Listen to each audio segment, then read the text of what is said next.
No Brasil, não basta ser contra a corrupção, é preciso também desmascarar os que tentam inverter a realidade em nome de uma ideologia.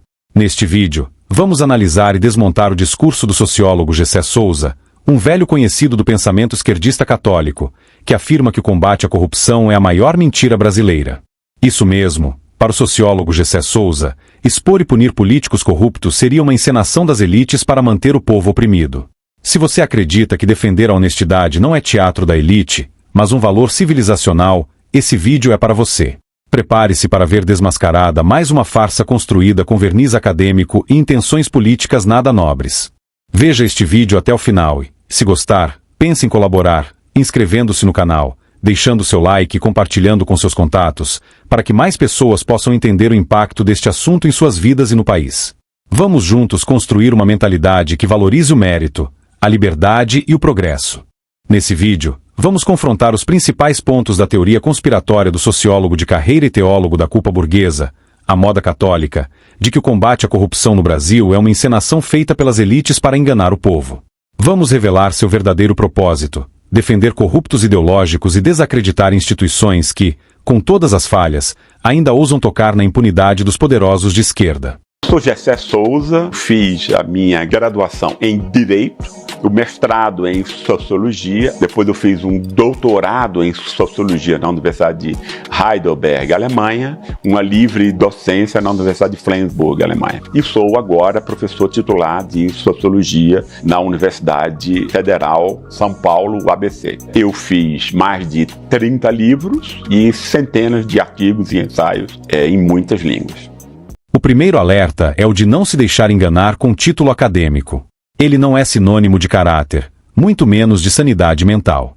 Em uma sociedade moralmente desorientada, como a brasileira, onde a razão cede lugar à retórica e o mérito é substituído pela vitimização, o diploma virou escudo de autoridade, muitas vezes, não para servir a verdade, mas para manipular com aparência de legitimidade. Essa farsa é alimentada por uma cultura corroída pela doutrina católica da culpa, da inveja e do desprezo pela riqueza, que enxerga o sucesso como pecado, a riqueza com suspeição e o fracasso como virtude. Nesse ambiente, qualquer intelectual com vocabulário rebuscado e discurso igualitário conquista a plateia, mesmo quando distorce os fatos, absolve corruptos ou ataca quem produz e enriquece com honestidade. O povo, anestesiado pela reverência irracional ao doutor, não percebe que está aplaudindo seus próprios algozes, encantado pelo brilho de uma autoridade fabricada em cátedras ideológicas. É preciso romper esse encantamento. O título pode abrir portas, mas é o caráter que determina se ele será usado para esclarecer ou enganar. E, infelizmente, no Brasil da idolatria ao diploma e do ódio ao mérito, há muita toga, túnica e gravata sendo usadas para manter o povo acorrentado, não há ignorância, mas a mentira revestida de sofisticação. É fundamental compreender que o intelectual progressista do Brasil católico não é guiado apenas por convicções teóricas, sua militância nasce, em grande parte, da inveja, do ódio, do ressentimento e, em muitos casos, de distúrbios psíquicos mais profundos, como traços de personalidade dissocial, de inclinação sádica, frequentemente acompanhados de grandiosidade patológica. Senso de grandeza. Eles acham que são acima da média e acreditam que as outras pessoas têm que ser meio que escravas da grandeza dela. São pessoas que não têm solidariedade e usam as outras pessoas. Mentem de sucessos ilimitados, têm uma fala de grandiosidade, que tem uma dificuldade total de empatia pelos outros. Ele acredita que vale mais do que recebe, que o mundo lhe deve reconhecimento e reverência. Sua frustração emerge da distância entre o pedestal imaginário em que se coloca e o lugar real que ocupa na sociedade. Essa ferida narcísica se converte em revolta ideológica, em discursos de justiça social que encobrem, na verdade, uma vaidade não satisfeita. O Brasil é um terreno fértil para esse tipo de mentalidade, pois sua cultura foi, há séculos, contaminada pela doutrina católica, uma tradição que trata toda riqueza que não pertence ao Vaticano como suspeita, e todo pobre como uma vítima passiva da exploração alheia. Essa associação não é exclusiva do povo brasileiro, não é uma invenção recente, mas algo debatido por diversos pensadores, inclusive por nomes como Max Weber, Ludwig von Mises, Ayn Rand, Murray Rothbard, Thomas Sowell, entre outros, que apontaram como determinadas concepções morais herdadas da tradição cristã católica influenciaram visões políticas e econômicas estatizantes. O Papa Francisco disse hoje na Praça São Pedro que a riqueza e o poder são realidades que podem ser boas e úteis ao bem comum se forem colocados a serviço dos pobres e de todos. A crítica se dirige à interseção entre religião católica e política, onde certos valores, quando extraídos do campo espiritual e aplicados à organização da sociedade, acabam servindo de alicerce moral para ideias que limitam a liberdade individual, demonizam o mérito e promovem o igualitarismo forçado, características centrais do socialismo moderno. E marcadamente no socialismo brasileiro. Essa visão maniqueísta é o pano de fundo ideal para o intelectual ressentido se erguer como salvador da humanidade. Incapaz de aceitar que o mercado valoriza a utilidade prática mais do que a erudição abstrata, ele projeta sua frustração no sistema. Ataca o capitalismo, os empresários, os ricos, e principalmente os que considera ignorantes bem-sucedidos, que prosperam sem precisar da sua chancela acadêmica ou aprovação moral. Para ele, o problema nunca está na irrelevância de seu ofício, mas na injustiça de uma ordem econômica que não o reconhece como gênio. É nesse ponto que a ideologia progressista de viés católico o acolhe, oferece não apenas uma narrativa, mas um papel de destaque, o de mártir ilustrado, incompreendido por uma sociedade dominada pelo capital. Ele se vê como um profeta ignorado, não como um profissional comum desvalorizado. Sua adesão à ideologia, portanto, é menos racional do que emocional. Seus argumentos, quando analisados com rigor, carecem de fundamentos empíricos e resultados concretos. Ainda pior, os melhores indicadores de bem-estar humano geralmente se encontram justamente nos modelos econômicos e sociais que ele condena. Isso obriga a rejeitar o mérito como critério legítimo de prosperidade, pois o mérito, no mundo real, não o favoreceu. Para não encarar a dura realidade de que o mundo gira sem tê-lo no centro, ele prefere imaginar que o mundo está moralmente corrompido. Assim, a ideologia sem base empírica se torna seu refúgio, uma fuga retórica que alivia a dor do ego ferido, disfarçando ressentimento de virtude e fracasso de luta política. Nada do que existe nos argumentos do sociólogo Gessé Souza tem alguma coisa a ver com a vida como ela é na realidade dos fatos. Essa dissonância entre discurso e realidade também se revela no poder político progressista justiceiro social de viés católico. No Brasil católico, a ignorância virou virtude e o país parece cada vez mais entregue ao absurdo. O combate à corrupção é a maior mentira brasileira. Gessé Souza argumenta que a corrupção seria utilizada como uma forma de distração, uma narrativa construída pelas elites para desviar a atenção da população para proteger os que ele considera os verdadeiros responsáveis pela desigualdade, o empresariado e os ricos. E, ainda, indiretamente, culpar os políticos liberais ou a política liberal. Quer dizer, quem rouba são os proprietários no mercado. Esse roubo se torna literalmente invisível quando você cria o bode expiatório da corrupção só na política e no Estado. Dizer que o combate à corrupção é a maior mentira brasileira é, no mínimo, uma tentativa perversa de inverter a realidade. A corrupção no Brasil não é uma invenção da classe dominante para distrair o povo, como sugere Gessé Souza, é um câncer histórico, profundamente enraizado nas instituições públicas, que desvia recursos, mina confiança na política e penaliza justamente os mais pobres, que dependem de serviços públicos essenciais. A corrupção não é uma cortina de fumaça, é uma estrutura real e comprovada. Mensalão e Petrolão envolveram bilhões desviados, dinheiro público que faltou em hospitais, escolas e segurança. A ideia de que a corrupção só atrapalha um pouco é ofensiva à inteligência de quem trabalha, paga impostos e espera o mínimo do Estado. Além disso, as elites que Gessé Souza acusa de forma coletivista, com a mesma lógica do racismo, não estão todas dentro dos governos corruptos do Brasil católico. Odebrecht, JBS, Andrade Gutierrez não são neoliberais golpistas, mas cúmplices íntimos de um projeto de poder populista de viés progressista católico. Reduzir o combate à corrupção a uma mentira das elites serve apenas para blindar corruptos ideologicamente alinhados com a tese absurda de Gessé Souza. Essa tese relativiza crimes concretos em nome de uma narrativa sociológica rasa, que procura transformar delinquência política em luta de classes. Defender o combate à corrupção significa, antes de tudo, exigir que o dinheiro público seja usado com transparência, eficiência e responsabilidade. É justamente a impunidade dos corruptos, muitos deles travestidos de salvadores do povo, que perpetua a desigualdade e sabota qualquer chance de ascensão social baseada no mérito. Gessé Souza, ao desprezar o combate à corrupção, parece mais preocupado em proteger um projeto de poder do que em defender a ética pública ou a justiça social. A corrupção pública não é uma ilusão, é uma tragédia nacional que precisa ser enfrentada com seriedade, e não com discursos ideológicos que tentam justificar o injustificável. Essas historinhas, fábulas morais, são oferecidas à pessoa para que ela consiga justificar para si mesma o injustificável.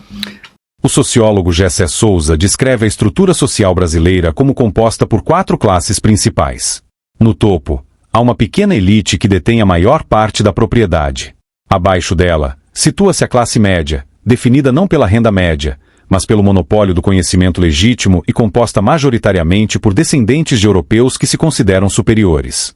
Por fim, o autor descreve o que ele chama de povo, que representa cerca de 70% da população, predominantemente mestiça e negra, dividida entre uma classe trabalhadora precária e uma população marginalizada que é perseguida e humilhada pelas classes superiores.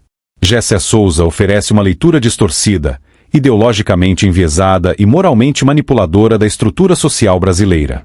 Sua divisão em 4 classes, com foco no monopólio da propriedade e do conhecimento legítimo pelas elites e pela classe média branca, não passa de uma caricatura marxista racializada, embalada como sociologia.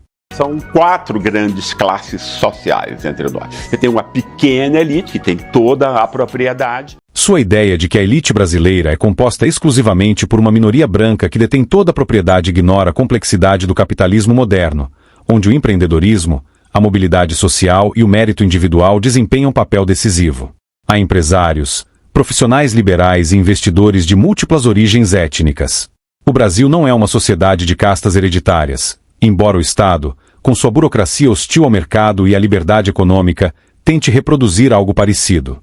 Você tem depois, abaixo dessa elite, uma classe média. As pessoas pensam que a renda média é a classe média, que é uma bobagem monumental. Se você tem renda média, num país pobre que distribui mal, você é pobre, né? Entende? Quer dizer, a classe média ela é montada em quê? No monopólio do conhecimento considerado legítimo, né? Grandes universidades, línguas estrangeiras, etc, etc. Né? Tem uma pequena elite, que é o dinheiro, uma classe média que é branca, na sua quase totalidade, descendente de europeus, que se acham superiores ao povo. Gessé Souza, ao afirmar que a classe média mantém um monopólio do saber legítimo e se enxerga como superior por sua origem europeia, comete exatamente o que denuncia, uma generalização étnico-social equivalente a preconceito racial ao avesso.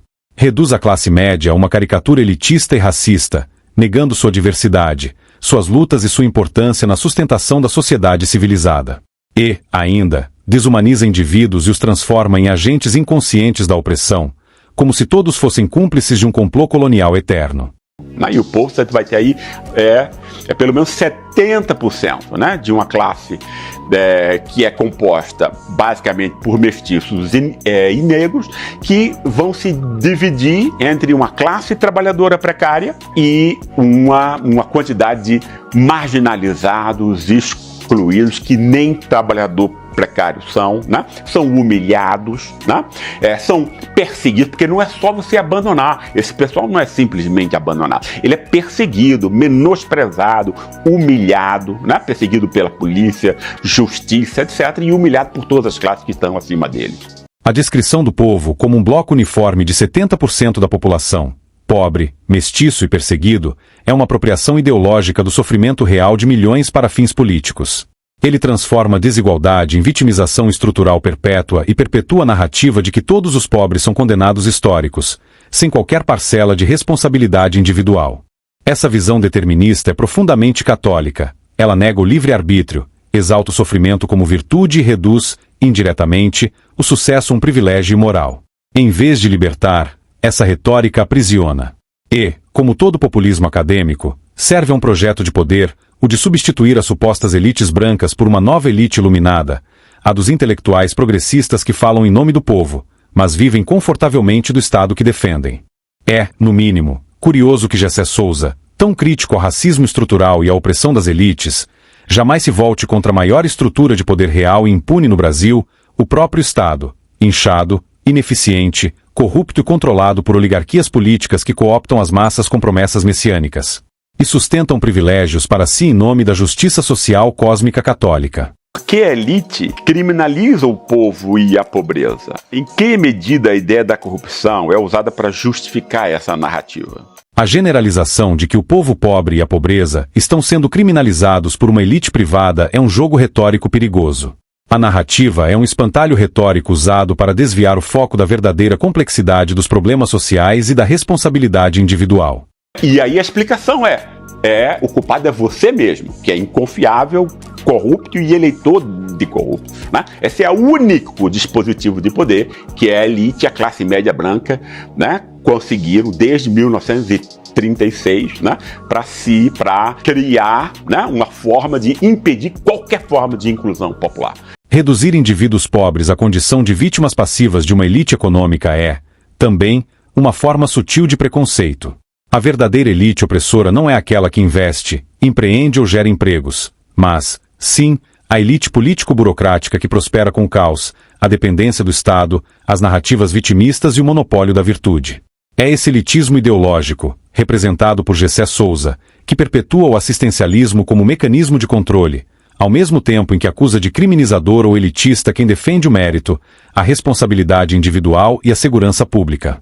Que a elite não quer, porque ela quer roubar o orçamento público só para ela, e a classe média branca não quer, porque ela não quer competidor nessa busca do conhecimento legítimo, etc. A esmagadora maioria das pessoas pobres são honestas, trabalhadoras e respeitam a lei, e muitas delas são as principais vítimas da criminalidade da elite político-burocrática que Gessé Souza, convenientemente, ignora.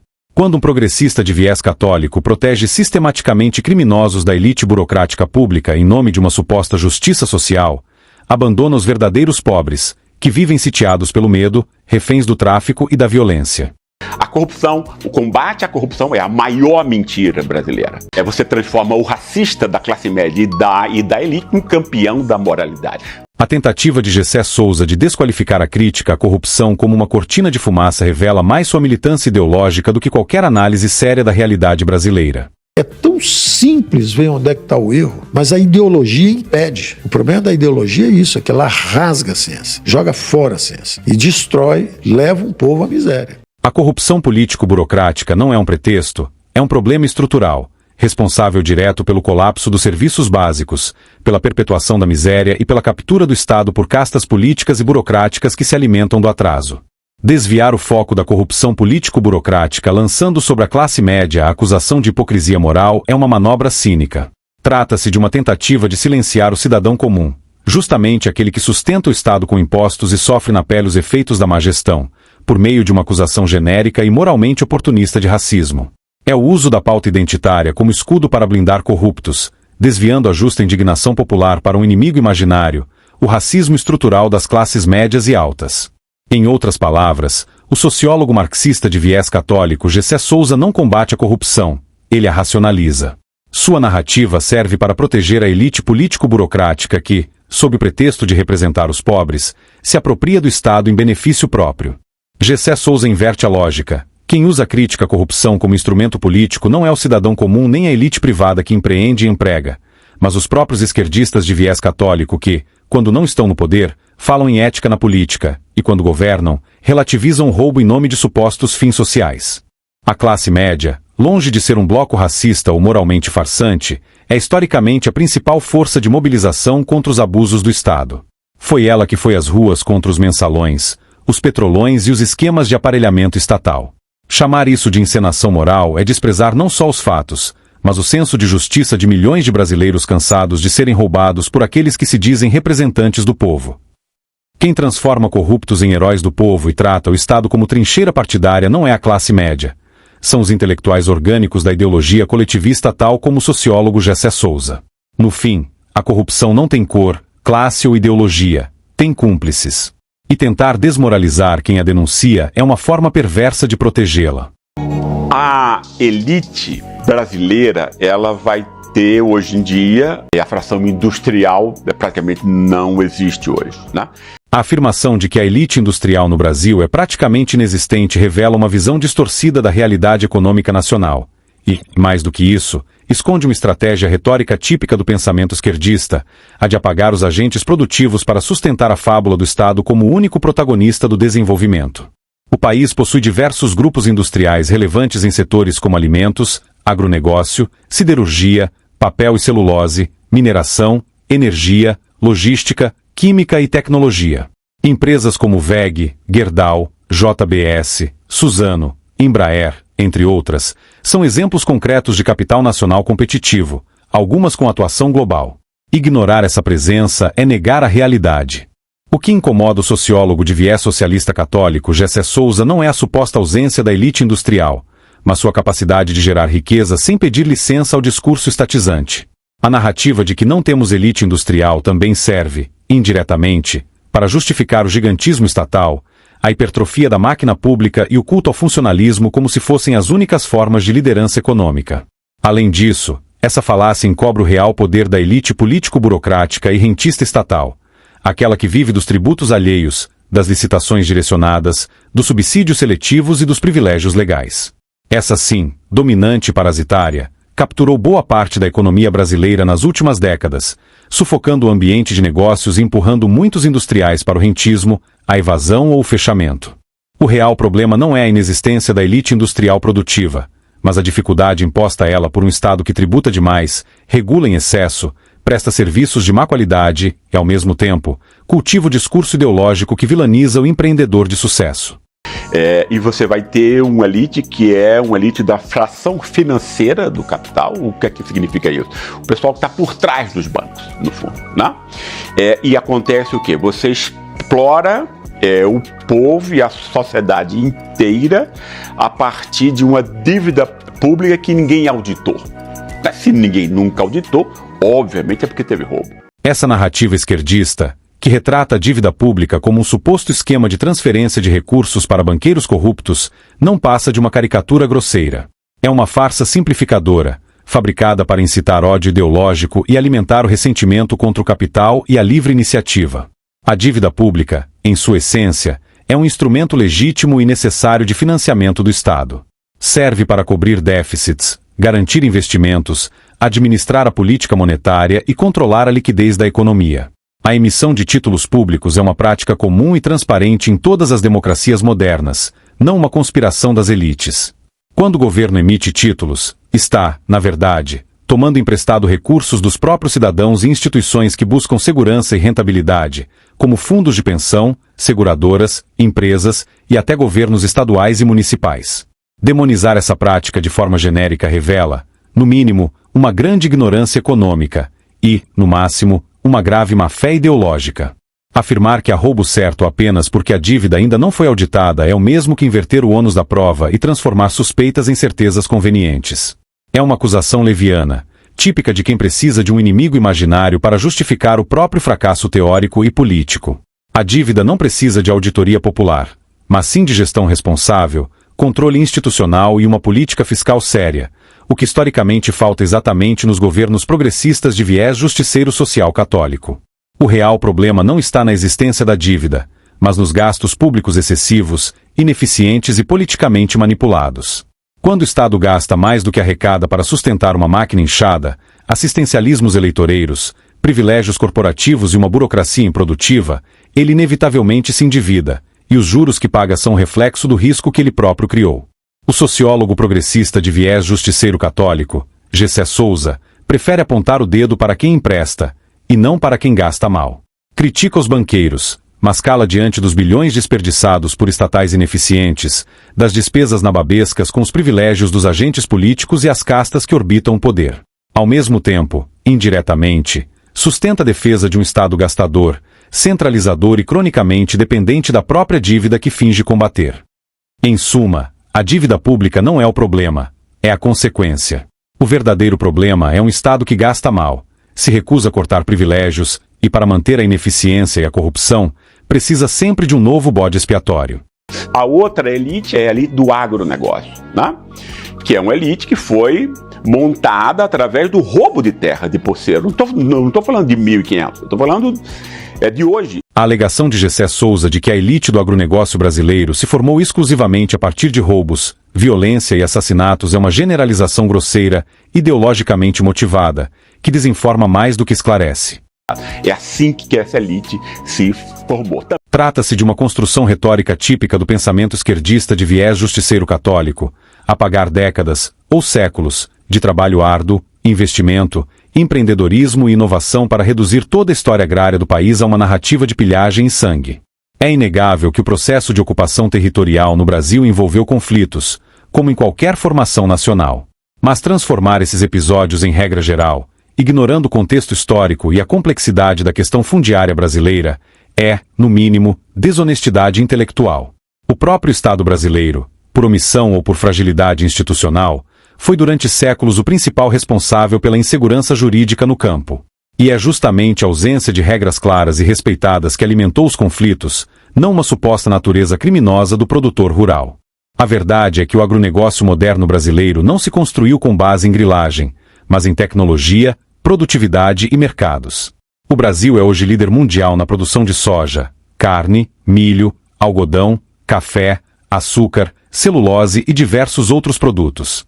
Isso não é resultado de roubo, mas de pesquisa agrícola, empreendedorismo familiar, inovação logística e resiliência diante de um ambiente regulatório hostil, crédito escasso e infraestrutura precária. Chamar de ladrões de terra os produtores que geram empregos, exportações e segurança alimentar para o país é uma afronta à verdade e uma agressão gratuita a milhões de brasileiros que vivem da terra com honestidade. É também ignorar que muitos desses produtores são descendentes de imigrantes pobres que, sem acesso a latifúndios nem a benesses do Estado, abriram clareiras com as próprias mãos e construíram patrimônio com décadas de sacrifício. Mais grave ainda é que essa retórica, por trás do verniz acadêmico, serve para justificar invasões, expropriações e o uso político de movimentos autodenominados sociais, que sobrevivem fomentando a instabilidade no campo, frequentemente com financiamento estatal de governos progressistas de viés católico e o apoio de grupos interessados no controle ideológico do território. Em síntese, Gessé Souza distorce a realidade ao retratar o agronegócio como uma elite criminosa. Isso não é sociologia.